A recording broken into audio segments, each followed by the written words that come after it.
mari kote sungai mupurisa wePRK station commander Jesman ndini mari yekudanga vanokomborera vanosimudza marombe akasarira vanokomborera akasarira unochinja ndizvo zvazviri vamwe vedu vakufamba nemavhiri upenyu hunochinja ndizvo zvazviri vamwe vedu vakufamba nemavhiri upenyu hunochinja ndizvo zvazviri vamwe vedu vakufamba nemavhiri upenyu hunochinja ndizvo zvazviri vamwe vedu vakufamba nemavhiri usati vakaromba achimbogaya kuti vakashanda kana newe futi ukashanda zvinhu zvinochinja nenguva usamhanyire kupfuma nenguva unopedza hama dzose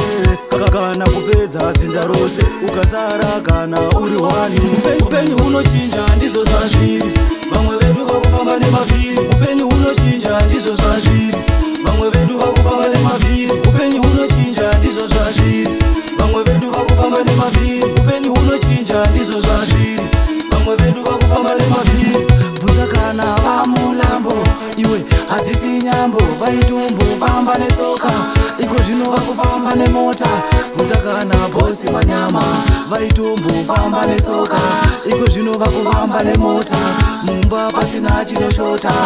upenyu hunochinja ndizvo zvazviri vamwe vedu vakufamba nemavhiri upenyu hunochinja ndizvo zvazviri vamwe vedu vakufamba nemavhiri upenyu hunochinja ndizvo zvazviri vamwe vedu vakufamba nemavhiri upenyu hunochinja ndizvo zvazviri vamwe vedu vakufamba nemavhiri usati vakaromba achimbogaya kuti vakashanda kana newe futi ukashanda zvinhu zvinochinja nenguva usamhanyire kupfuma nenguva unopedza hama dzose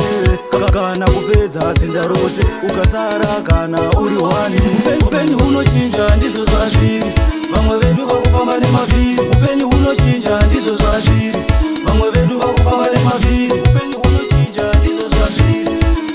vakufamba nemavhiri ndizvo zvazviri vakufamba nemavhiri Boost Sound Music.